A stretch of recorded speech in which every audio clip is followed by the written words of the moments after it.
Teachers do that and it works. Oh my gosh, they so do. Okay.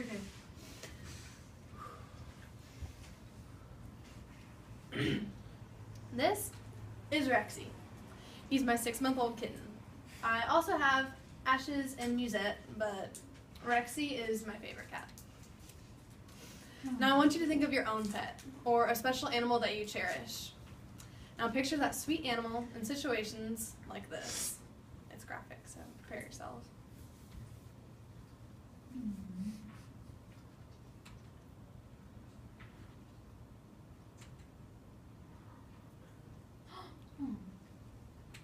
This is the sad reality of animal testing that happens every day around the world. Ladies, that MAC Shearstone Shimmer Blush you're wearing was first smeared on a bunny's bare skin to make sure it was safe for your own.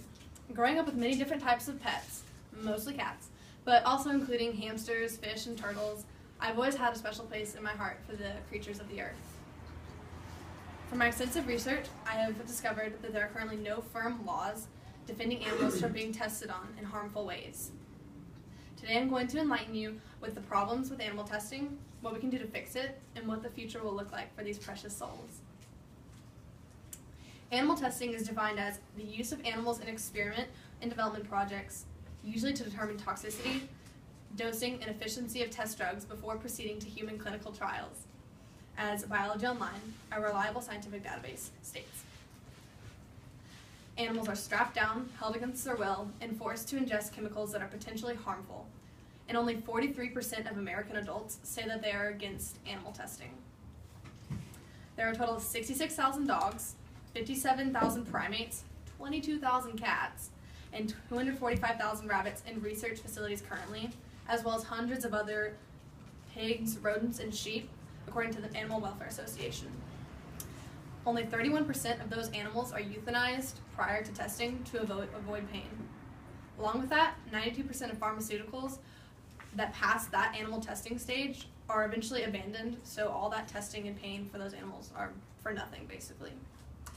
The Animal Welfare Act, signed in 1966, is the only federal law in the United States that regulates the treatment of animals in research, exhibition, transport, and by dealers. Other laws, policies, and guidelines may include additional species coverage or specifications for animal care and use, but all refer back to the Animal Welfare Act as the minimum acceptable standard. This minimum standard states that there must be a bare minimum amount of care and treatment for these animals. That's it, bare minimum. This means dirty cages, no loving care, just enough sustenance to survive, and brutal aggression and handling with the animals. The Animal Welfare Act is the only federal law protecting these animals from being tested on.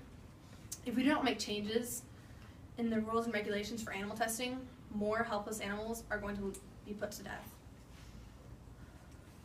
Now that I've told you about the current laws and guidelines that are in action, I will now tell you about the kinds of laws that we lack. An effective law to prevent animal testing would be a law that bans animal testing altogether. Absolutely no animal testing at all, right? Well, that would be a big change in the rules and regulations that we have today, so we should start small and gradually work our way up to bigger and better things. A law that upgrades the care and well-being of the testing animals should be put in place. The company that is testing their products on animals must provide suitable, clean living quarters. The animals must be handled in a humane way. Animals must be as healthy as they can be made during testing, and euthanasia must be administered to all animals prior to testing so that little to no pain is experienced. And anything that can make an animal look like this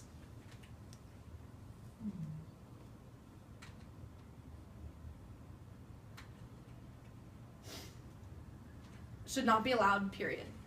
If the company refuses to comply with these rules, they will just be simply shut down because there's no excuse for treatment such as this. Now that we've covered the laws that should be put in place, let's take a look at what the future will look like. When we put these laws into action, animal testing will be made more humane and might even cease. The animals who have a life of living in a laboratory will no longer be miserably mistreated.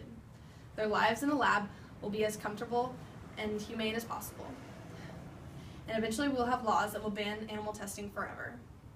Now that I've told you about the future for these creatures, we're going to take a look at how we can take action today. I realize my little speech on animal rights won't exactly change the world, but I've come up with a few solutions that you can do on your own to make your own difference. Many women love cosmetics. People also love sparkly white teeth and fresh, beautiful hair. Now, there's nothing wrong with that in any way, but many of the popular products on the market today test on animals. Instead of using Suave, Redken, Herbal Essences, or Garnier that test on animals, switch to Avalon or Freeman Commodity that don't test on animals at all. For cosmetics that test on animals, such as MAC, Mary Kay, L'Oreal, Clinique, or Almay, switch to e.l.f. Cosmetics. Switch your Crest toothpaste to Tom's of Maine. By making these small, simple changes in your everyday products, you can boycott these animal-tested products to make a statement. You know the Dawn soap that they used to clean all the little ducklings and otters from the oil spills and it looked really cute? Well, Dawn tests on animals first, so that's a little ironic. You should change your Dawn soap to Method. Check your household products online at PETA.org to find safe substitutions. Donate to PETA, the People for the Ethical Treatment of Animals, or the IAAPEA, for the International Association Against Painful Experiments on Animals. Make a difference. If you love your animals, you won't let them be tested on. Thank you.